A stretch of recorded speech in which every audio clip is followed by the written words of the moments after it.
안녕하세요. 켈리의 작은 도서관에 오신 것을 환영합니다. 오늘은 고경숙 작가의 대법원 판례를 소개해 드리겠습니다. 아버지의 장례를 치른 뒤 오남매들이 부의금 문제로 일으키는 가족 간의 분쟁을 그린 작품인데요. 실소를 자아냅니다. 고경숙 작가의 대법원 판례 들어보시죠.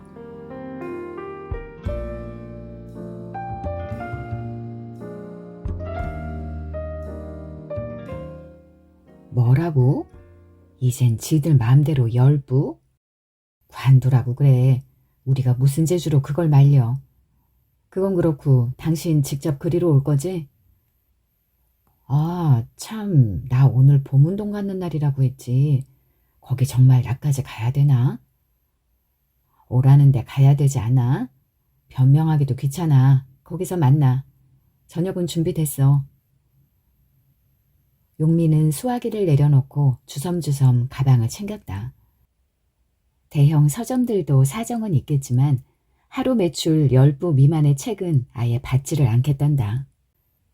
신간 내놓고 목을 매는 용민회 같은 출판사는 앉아서 죽으란 얘기다. 광고비 지출은 엄두도 못 내본 지 오래니 대형 서점이 진열을 안 해주면 찔끔찔끔 인터넷 서점에나 목을 매는 수밖에 다른 도리가 없다. 그만 퇴근하지. 사장님은 안 들어오신다니까 뒷정리 좀 부탁해요. 김양에게 문단속을 부탁하고 핑하니 일어서는 용민은 제 의자 옆에 방석만큼 뚫린 공간까지 치받고 들어온 재고 책더미를 칼눈으로 노려본다. 이러다간 사무실 내려앉고 말지. 종이값만도 선불로 200만 원 넘게 들여 제작한 신간이 단 200부도 나가주지 않으니 신경이 곤두설 대로 곤두선 요즘이다. 그렇다고 함부로 때려치울 수도 없는 게 이 업종 아닌가. 우당탕거리며 계단을 내려온 용민은 지하철역 쪽으로 걸어가면서 핸드폰을 열고 방금 도착한 문자를 짜증스레 들여다본다. 늦지 마라. 용화 언니다. 정확하고 오지랖 넓기론 형제들 중 따라갈 사람이 없다. 오늘은 그제 치른 아버지 사무제에 이어 형제들이 장례비도 결산할 겸 어머니 앞에서 갖는 첫 모임이다. 5살 위에 하나뿐인 언니지만 용민은 이상하게 그 앞에 서면 주눅이 들곤 한다. 30년 가까이 꼬맹이들과 쳇바퀴를 돌려온 교사라는 직업 때문일까? 아무튼 같이 나이 들어가는 처지인데도 용화는 용미만 보면 입을 못 다물었다.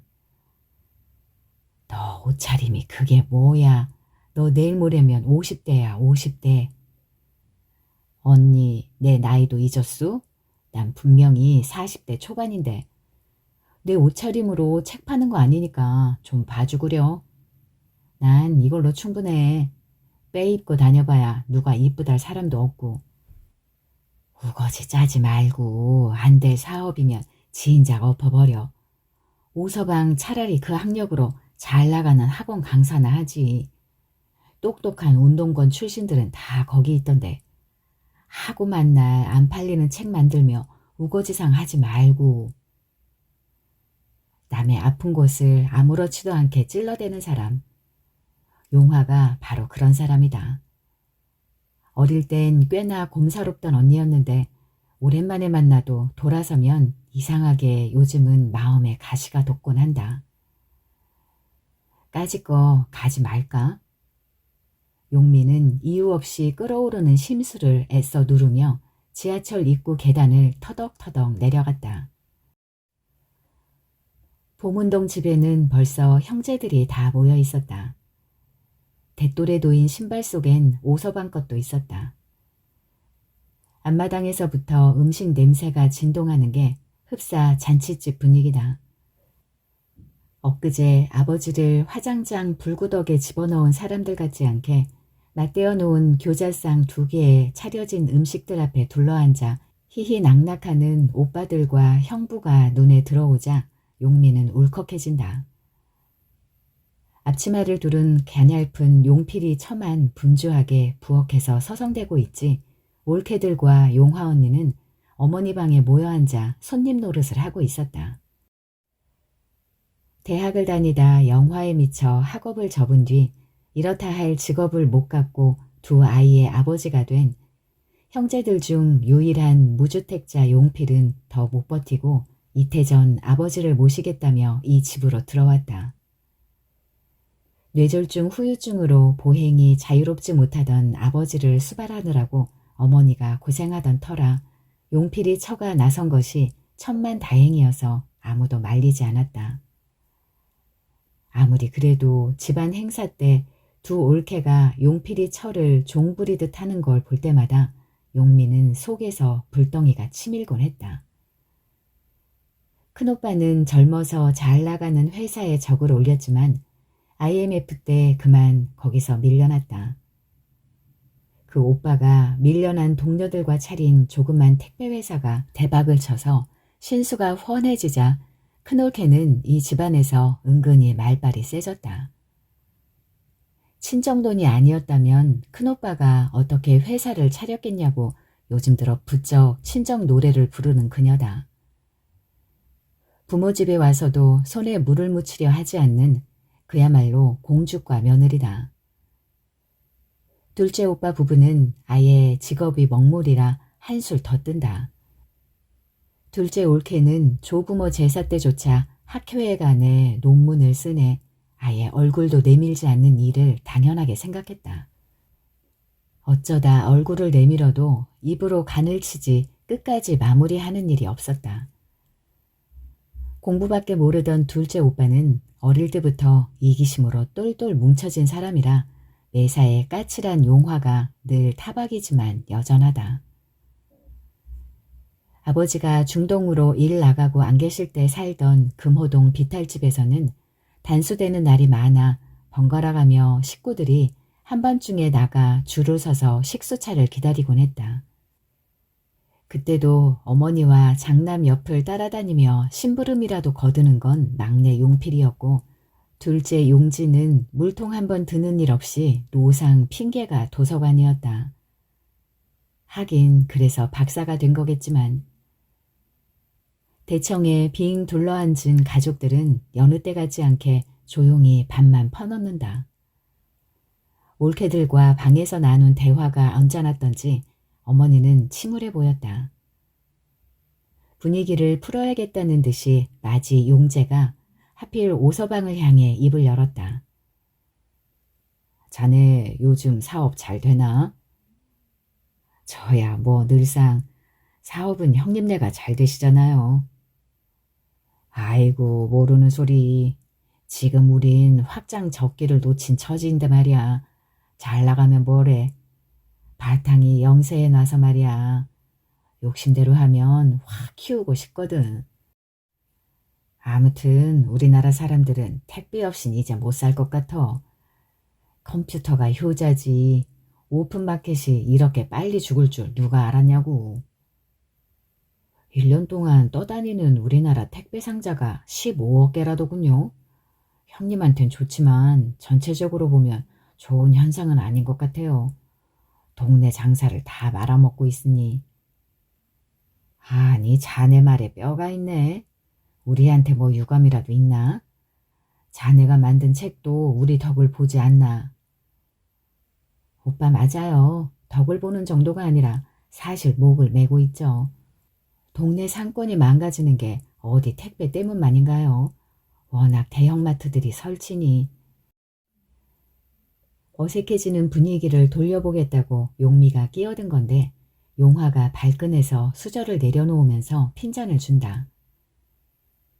지금 시사토론 하자는 거요. 큰오빠 우리 본론으로 들어가요. 밥상을 물리자 용재가 커다란 상자에 담긴 부의금 꾸러미를 들고 나왔다. 좌중의 눈이 모두 그리 쏠린다. 다섯 남매와 배우자들의 조문객들이 두고 간 부의금은 2억 원이 좀 넘었다. 거기서 3천만 원 가까운 장례 경비를 쓰고 남은 액수가 오늘의 주제였다. 아버지의 유언대로 수목장을 하다 보니 묘지 비용이 줄어 제법 큰 액수가 남은 것이다. 이 돈을 어떻게 나눠 가질 것인가? 결혼식이나 기제사 때 외에는 모이는 일이 거의 전무한 오남매 부부가 오늘 자리를 같이 한 이유였다. 의논이 시작되기 전에 먼저 어머니의 의견부터 듣자고 용재가 장남답게 제안했다. 형제들의 시선이 일제히 쏠렸지만 정작 어머니는 미동도 않은 채 방바닥만 바라보고 무슨 생각인지 골똘히 잠겨 있었다. 어머니, 이걸 어떻게 처리하면 좋을지 먼저 말씀해 보세요. 어서요. 뭐 언짢으세요? 두 아들이 채근을 해도 어머니는 좀처럼 입을 열지 않았다. 사실 어머니는 장례를 치른 사흘 내내 별로 입을 연 적이 없었다. 용재, 용진 두 아들이 장례식장을 진두지휘하는 동안 시종일관 침통했던 어머니다. 반세기 한솥밥 먹던 짝을 잃고 홀로 된 어머니라는 존재가 갑자기 부담스럽게 다가온다. 시원섭섭하시려나. 오랜 병구안으로 지친 어머니였으니 해방감이 상실감을 어느 정도 상쇄할 것도 같지만 친자식들도 넘볼 수 없는 속내가 느껴진다. 실은 그 속내에 무엇이 있는지 누구 하나 관심이 없기도 했었다. 각자 제 손님을 맞기에 바빠 사흘 밤낮이 어떻게 지나가는지 몰랐다. 용미도 어제 그제 밀린 일거리에 파묻혀 따뜻한 음성 한 번 못 건넸다. 어머니 바로 옆자리에 앉은 용화가 달래듯 어머니를 다그쳤다. 엄마, 우리에게 못할 말이 어딨어. 그냥 생각하신 거 이야기하세요. 어머니, 뭐 서운하셨어요? 왜 말씀을 안 하세요? 둘러앉은 자식들의 이구동성에 어머니가 천천히 고개를 들어 장남 용재에게 시선을 맞춘다. 눈길도 말투도 평온치가 않다. 나 할 말 없다. 잘난 너희가 알아서 하려무나. 아버지 생전에 조금씩이나마 재산 있는 거 다 나눠주지 않으셨냐? 내가 얼마나 살지 모르겠다만 네 아버지가 쓰라고 남겨준 돈이 있으니 그거 안 줘도 산다. 좌중은 놀라서 서로 마주보았다. 어머니의 음성에 잔뜩 서린 노기가 감당이 안 되었기 때문이다. 아버지는 당신의 발병을 예감이라도 한 듯 5년 전 아끼고 아꼈던 시골 땅을 처분하여 5 자식에게 똑같이 나누어 주었다.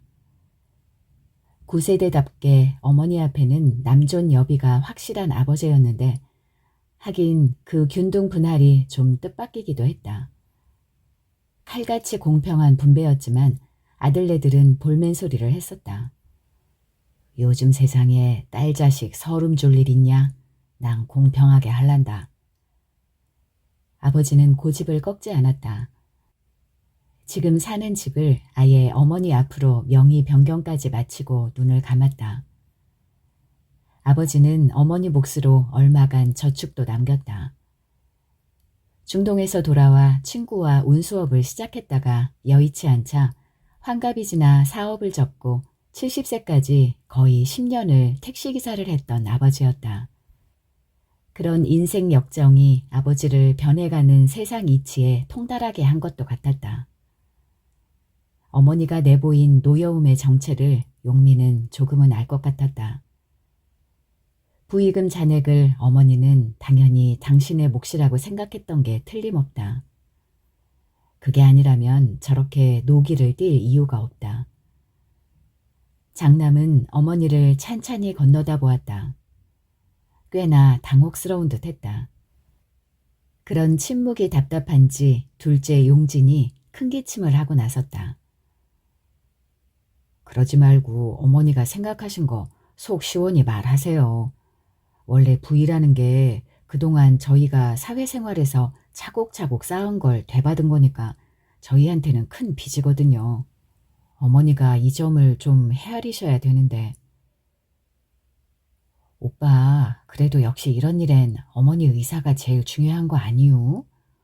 뭔가 어머니 생각이 있는 것 같은데 꺼내시질 않으시네. 일단 어머니를 드리고 어머니 결정에 따르는 건 어때요? 내일름 말을 해놓고 보니 오해할 소지가 있다는 생각이 들어 용민은 아차 싶었다. 용민의 조문객이라야 전체의 10분지 1도 안 되었기 때문이다.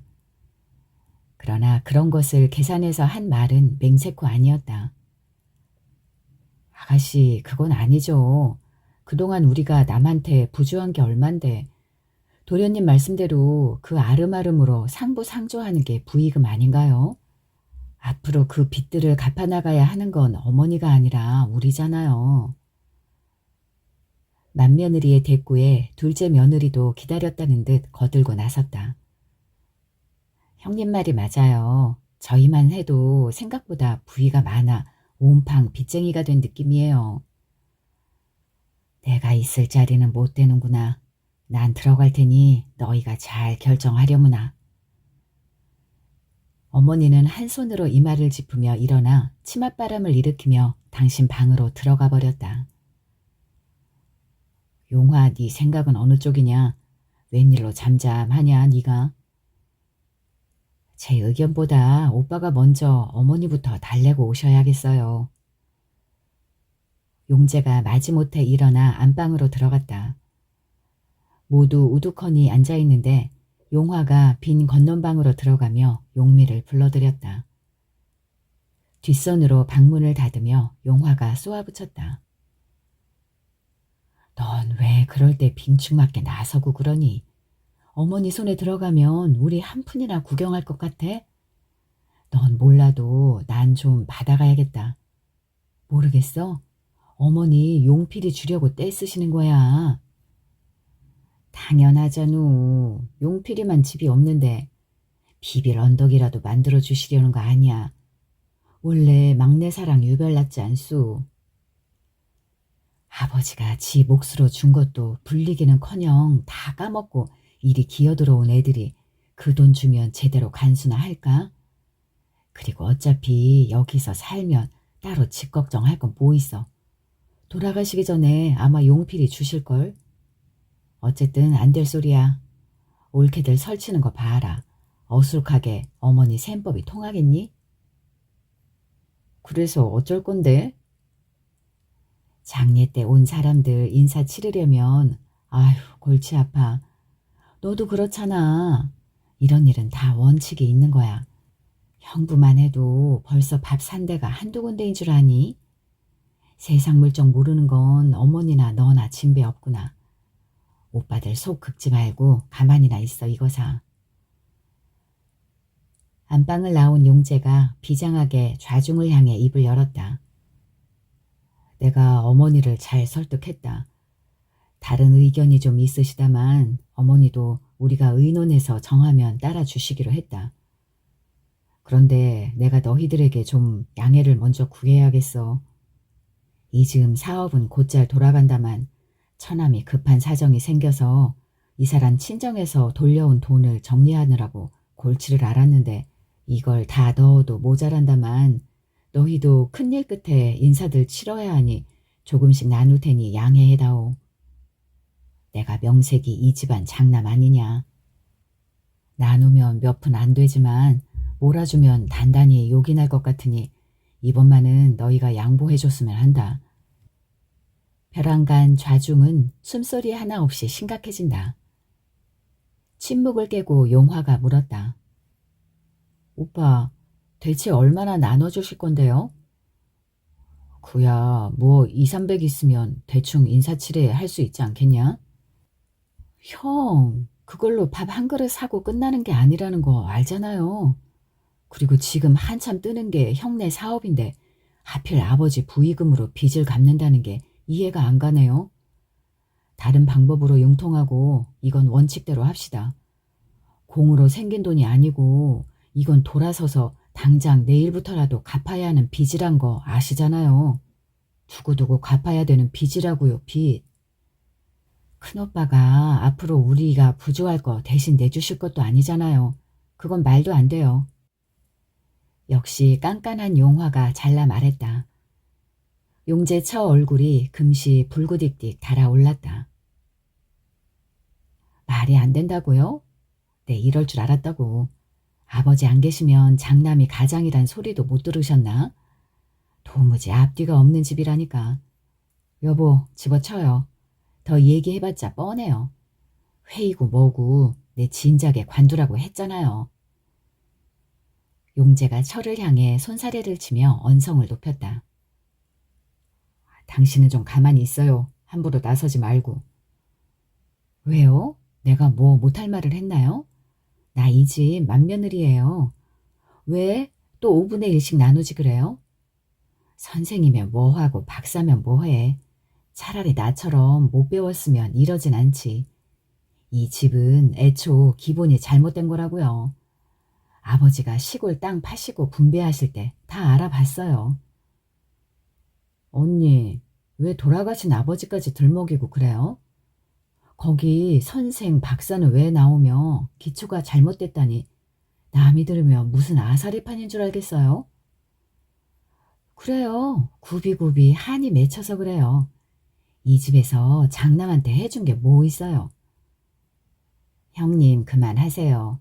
이 집에 들어오신 거야 저보다 한 발짝 먼저 오셨지만 아버님 어머님 위해서 특별히 해드린 것도 없는 형님이 말끝마다 장남 장남 하시는 거 너무 권위주의 같아요. 아니 동서 보자 보자 하니 못하는 말이 없구먼. 그러는 동서는 부모님을 위해 뭘 했는데? 뭘 해서 그런 입을 놀려? 지금 그 입에서 나오는 말 아휴 내 귀를 씻어버리고 싶네. 저도 형님만큼은 했다고 생각하는데요. 동생들도 있는 자리에서 그렇게 천박하게 사람을 놓고 야유나 하고 그러세요? 형님은 형님답게 좀 채통을 지키셔야지. 아니 왜들 이래? 대체 이 여자들이 정신이 바로 백인 거야 뭐야? 여기가 어디라고 할 말 안 한 말 다 섞는 거요. 당신 가만히 입 다물지 못해? 용진이 너도 개수씨 입 좀 다물게 해라. 말이면 함부로 하는 게 아니야. 다 그만두자. 옛다 너희가 알아서 맘대로 해. 사업을 내일 당장 엎어버리는 한이 있어도 이 돈 안 쓰마. 화가 치미는지 용재는 부익은 봉투를 힘껏 마룻바닥에 동댕이 쳤다. 바닥에 널브러진 봉투에서 고무줄에 묶인 지폐들이 와르르 비어져 나왔다. 우두커니 지켜보던 용필이 무릎 걸음으로 다가가 봉투 안으로 수표들을 쑤셔 넣으며 퉁명스레 말을 뱉었다. 형들 어머니 듣고 계신데 대관절 왜 이러세요? 관둬라. 더 듣고 싶지 않다. 내가 자리를 피해줄 테니 너희끼리 의논해서 결론을 짓도록 해라. 내가 한 이야기는 없던 걸로 하자. 여보, 우린 이만 갑시다. 가긴 어딜 가요? 가시려거든 당신이나 가시구려. 난 엄연히 이 집 맏며느리예요. 어디 얼마나 명안이 나오나 구경 좀 하고 내 목 챙겨가야죠. 형도 앉아 있어요. 난 없는 시간 내서 왔는데 형 의견만 물리면 하나도 어려울 것 없어요. 남들 하는 대로 공평하게 나누면 누군들 불만하려고요. 쉬운 방법 놓고 왜 멀리 돌아갑니까? 맞아요. 나한테 장부나 주세요. 내가 다 계산해서 넣어줄 테니 모두 돈 받을 은행 계좌번호나 써놓고 가요. 공평하게? 대체 어떻게 하는 게 공평하다는 거냐? 오빠 모르셨어요? 우리 학교 사람들 다 그렇게 해요. 그거 대법원 판례에도 있는 거예요. 아니, 너 방금 대법원이라고 했냐? 아니, 이게 거기까지 갈 일이야? 방금 보시고서도 그러시네. 아, 이 집도 한 발짝 더 나가면 소송하고도 남겠는데요, 뭘. 액수가 커봐요. 대법원이 아니라 더 한 대까지 갈 것 같은데요. 늦었는데 다들 자 이제 그만 가요. 오늘 회의 폐회합니다. 대꾸를 해붙인 용화가 봉투를 다부지게 끌어안고 몸을 일으키자 모두 우르르 일어섰다. 아휴 머리야 내 이럴 줄 알았어. 일복 많은 놈은 엎어져도 일이라니까. 결국 내 일이 되어버렸네. 다음날 용미는 용화가 은행 계좌에 원 단위까지 계산해서 넣어준 송금을 받았다. 어머니와 다른 형제들도 받았을 것이다. 용화가 보내준 메일엔 친절하게도 이런 문구가 딸려 있었다. 대법원은 판례를 통해 장례 비용의 부담은 상속에서 근거를 두는 것이 아니라 망인과의 친족 관계에서 비롯된 것으로 파악함이 옳다 라고 밝혔다. 부의금이 많이 들어와 장례 비용을 넘는다면 누구 앞으로 들어온 부의금이냐에 따라 금액을 나눠서 비율대로 장례 비용을 충당하고 나머지는 각자 자신의 지인으로부터 받은 부의금을 가지면 된다. 인터넷으로 통장을 검색한 오서방이 툭 내뱉었다. 똑순이 처형 덕분에 잘 됐군. 이걸로 가게 월세 몇 달 걱정은 안 해도 되겠는걸? 두고두고 갚아야 되는 빚이라고요, 빚. 용진의 그날 말투를 그대로 흉내내며 용미가 씁쓸하게 웃었다.